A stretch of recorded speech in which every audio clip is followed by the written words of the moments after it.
but I have another whole roaster full of tomatoes. This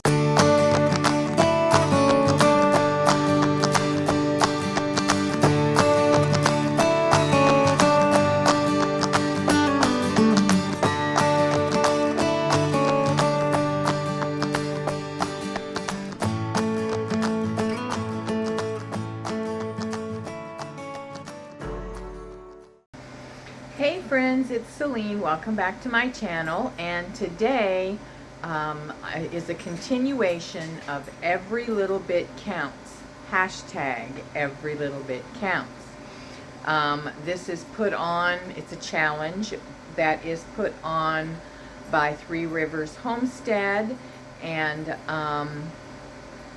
so it's basically food preservation every day in August. Now I got a late start, and I started mid last week, and so I put 2 or 3 or 4 days together, and now I'm just making videos as I can make them. I'm trying to record every day, but I may not be getting them out every day. I may group 2-3 days together. It may be one day.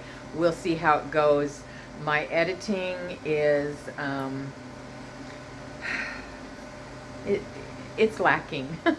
I'm trying. I'm really trying. So anyway, today, let me turn you around and show you what I am doing. So I have this 9-quart pot of chicken broth that I've had on for, this goes in, it's my Nesco canner that also has a pressure cooker and slow cooker function. And it will go for up to 10 hours, and I have set that 3 times. So this has gone for 30 hours. I'm gonna scoop all this stuff out, the bones and the onions and celery and carrots, and get rid of those, actually feed those to, save those for the chickens. And then I am going to let that cool so that I can work with it. And the other thing I'm doing is I have been making sauce, but I have another whole roaster full of tomatoes. This is an 18-quart roaster, so I need to wash these. I'm not going to skin them. I'm going to use my Vitamix to break the seeds and the skins down into sauce. And I make a generic veggie tomato sauce, very thick, that can be used in anything from chili and taco soup to pasta sauce to marinara to whatever. And I make it very well seasoned, but it's generic, so that there's nothing Mexican, there's nothing Italian. You can go any way with this. And I will be adding some squash to it, some celery and onions and peppers, and some seasoning, and cooking it down low and slow overnight and up into the day tomorrow. And I'll keep you in the loop there, and then we will get it canned up. So I'm starting this for today. We'll finish it tomorrow. I am getting the broth canned this evening. So it is, what time is it? 3 o'clock in the afternoon. I just got home from taking my sister to a doctor's appointment. So I'm just getting started. And like I said, I'll take you along. Okay, so I've just got all of these tomatoes right now. I'm just going to wash them.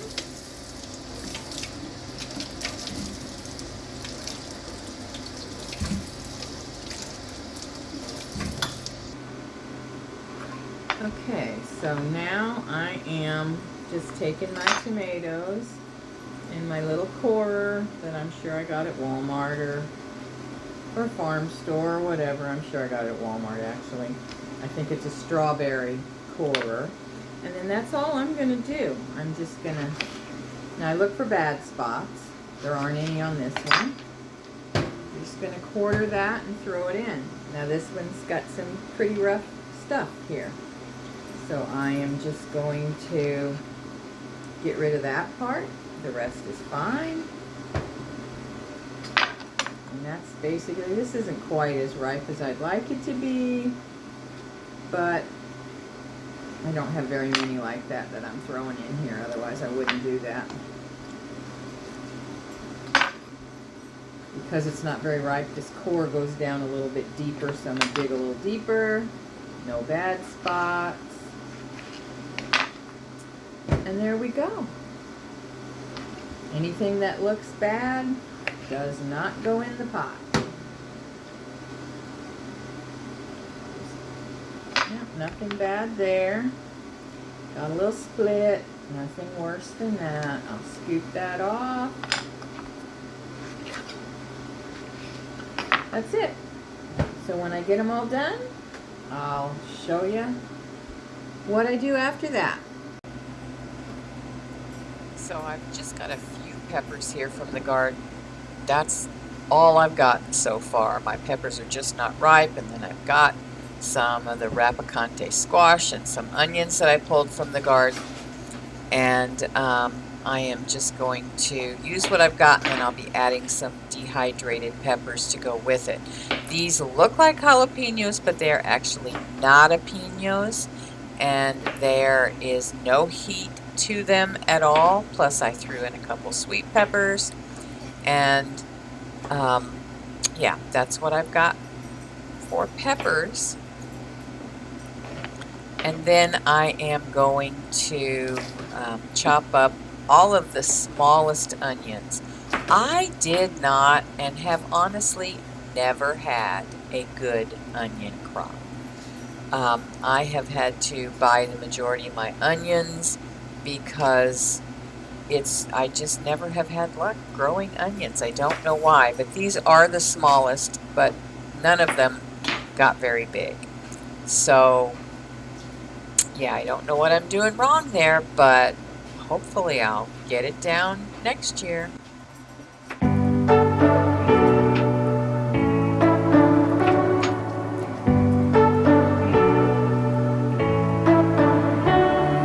You say you don't wanna get in trouble, that you're doing fine cause you got me.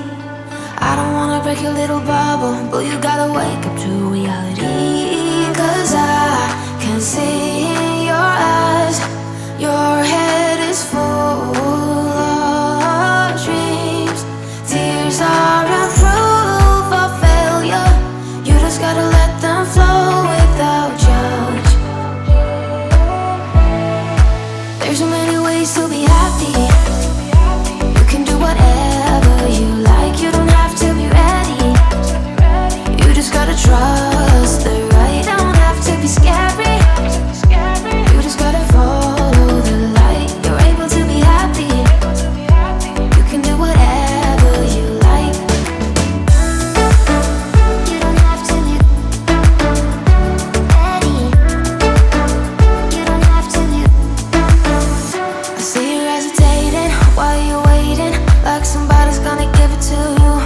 You gotta chase it, gotta believe it, you gotta go get it for yourself.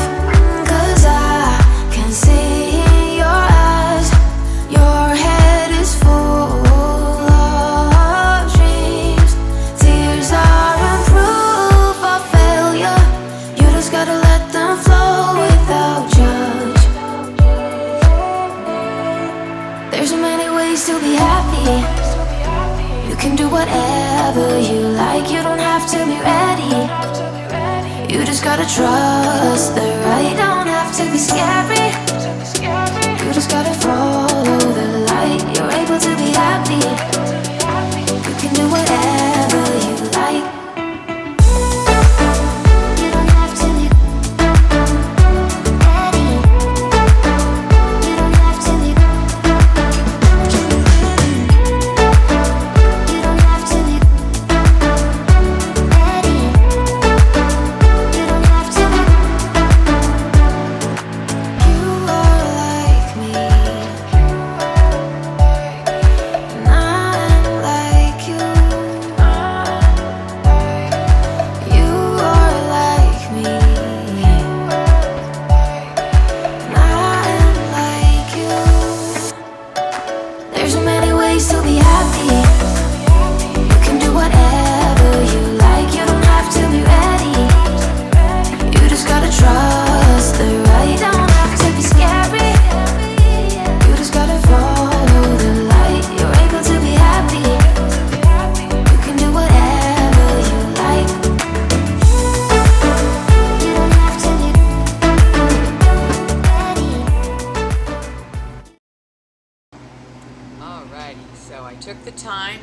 tidy everything up, wash all the dishes, and get those in the drainer. I'm going to let them dry themselves. There's the roaster, and I have strained off the broth, and that's the scraps that goes to my friend's dog, and those are scraps for the chickens.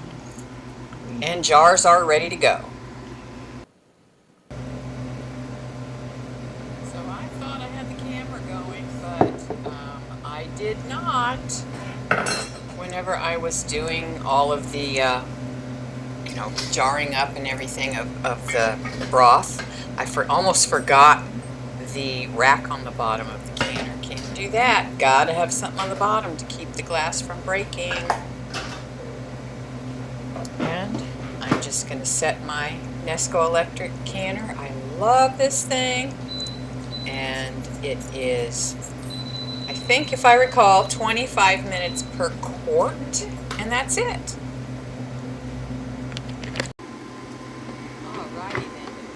Pressure can for 25 minutes, and now I'm going to pull them out of the canner, and they just look beautiful. As you can see, they're just bubbling away still.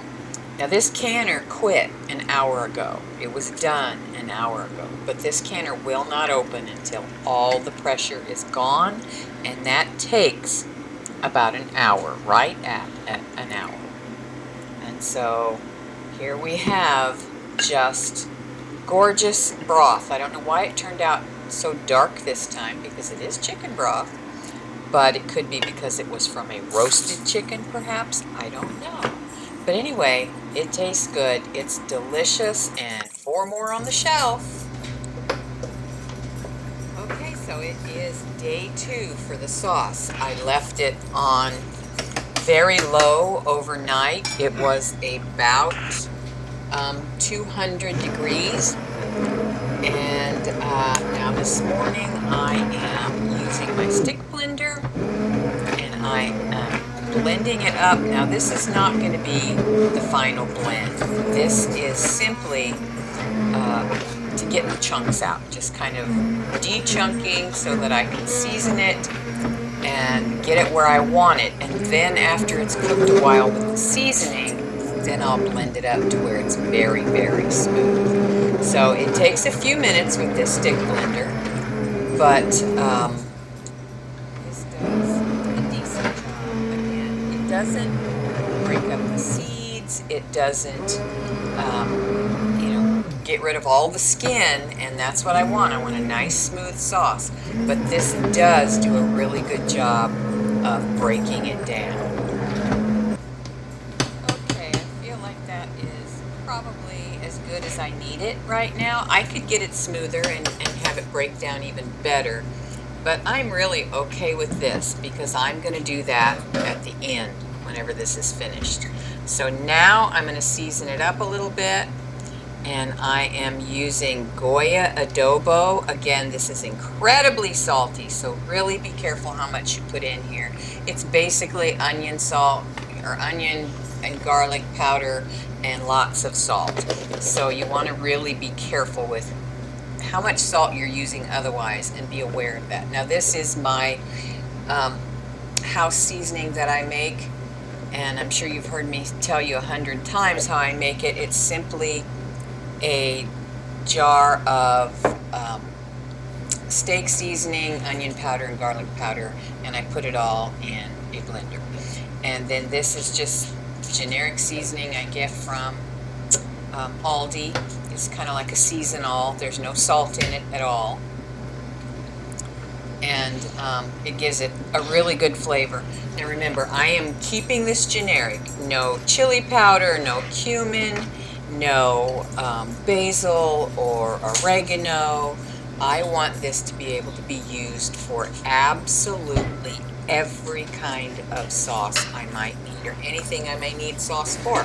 If I want to make tomato soup, I want to be able to use this sauce. Now I'm going to put a fair amount of minced garlic in there. I'm almost out, but I've got all that lovely juice that I just dumped all over the counter, and I am going to that garlic juice is very garlicky, so that makes up for not having more garlic in that jar.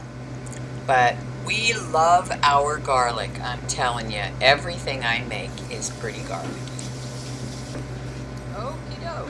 Got everything in there. Now let's give it a really good stir. Make sure it's all blended together well. And then let's give it a taste.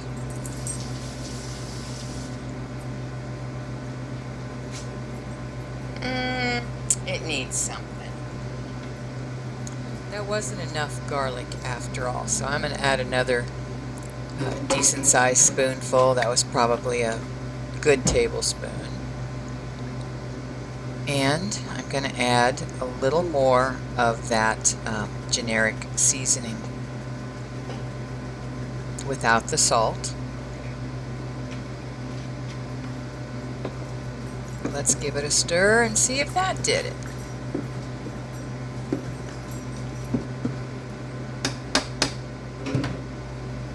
Let's taste it again to make sure that we've got the seasoning right.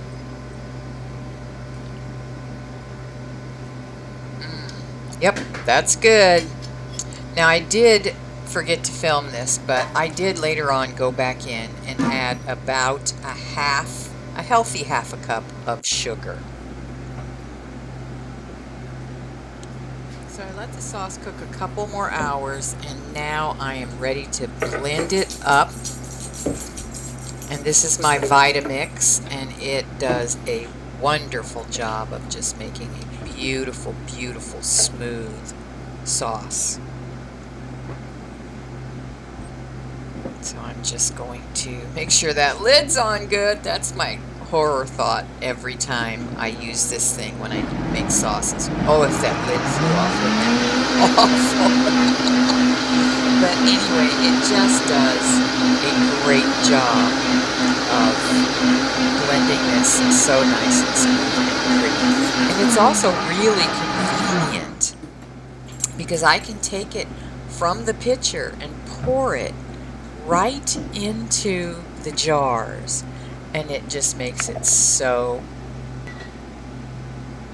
See how easy that is? There's no ladling, no nothing. I take a great big cup when I am scooping from the pan into the blender, and then after that I just pour it. It's so simple. So I'm going to just continue to blend this up and fill up my jars, and I will be back. Okay, I am going to debubble and make sure that there are no bubbles in the sauce because we don't want any jar breakage or anything like that. So I am going to finish debubbling this and use my white vinegar and clean the rims, get the lids and rings on, and get them in the canner. Now pressure canning quarts of sauce you process for 20 minutes. If I were to water bath can this, I would have to process it for 40 minutes. Plus, I would have had to have added 2 tablespoons of lemon juice to each quart. Alrighty, so I have got some sauce left, and I don't want to just run 1 or 2 quarts in the canner, so I am going to fill up some of my half trays for my freeze dryer and put them in the freezer to freeze. And then when I get enough to fill my freeze dryer, and I can mix and match, I can do green beans with this or basil with this or whatever I want to do with it, and just load up my freeze dryer. So I'm going to put these in the freezer and get them frozen solid, and as I get more little bits of things, I will also add those to trays and put them in the freezer. And when I get enough to run my freeze dryer, I'll do that. I ended up with enough sauce left to fill 4 of these small trays. That is 2 full freeze dryer trays. So I want to show you tomorrow's project. These are 2 Giganto Rampicante squash. Here are 3 more. And we are going to can squash tomorrow. Also, something else I didn't show you is we dug potatoes. That's it for the potatoes. And I only did like a little 3x3 or 3x4 with a few pieces that had sprouted, potatoes that had sprouted in the spring. And it was just an experiment. So, yeah, it wasn't much, but hey, it's a few meals. So they are drying, and that's how we're preserving them. Okay, so here is the finished tomato sauce. I got 8 quarts, and then I put 4 half trays, that's half trays for a large freeze dryer, in the freezer. Let's come over here and scope it out here. There they are. And each one of those holds almost a quart, like maybe a pint and a half. So that's what I got done today. And tomorrow we'll hit the rampicante squash. We're going to can some of that, and I don't know what else. But I've got 2 or 3 days worth of stuff on this video, so I think I'm going to quit here. And we will pick up tomorrow where we left off on the Every Little Bit Counts challenge. Guys, I appreciate you watching. If you haven't subscribed, please do, and hit the thumbs up button. And I would love for you to comment and say hi and just tell me what you think. Give me an idea. What are you guys doing for Every Little Bit Counts? And even if you're not actually doing the challenge, if you have a garden, or even if you don't, if you're a canner or a fermenter or whatever, let me know in the comments what it is you're doing, because we learn from each other, and I'd love to have some new ideas, as well as just knowing what my friends are doing. So that's it, guys. I appreciate you being with me. I love you very much, and I'll see you on the next video. Mwah!